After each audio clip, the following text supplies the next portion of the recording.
Welcome to the Salmon Runs YouTube. Enjoy the video. In this video, I will explain how to use Oco on Kucoin, updated.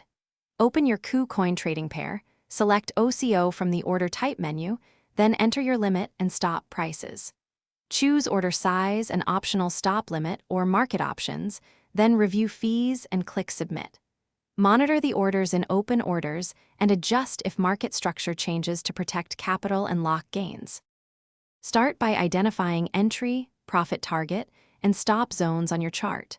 For the limit leg, pick a price that captures expected upside without unrealistic optimism.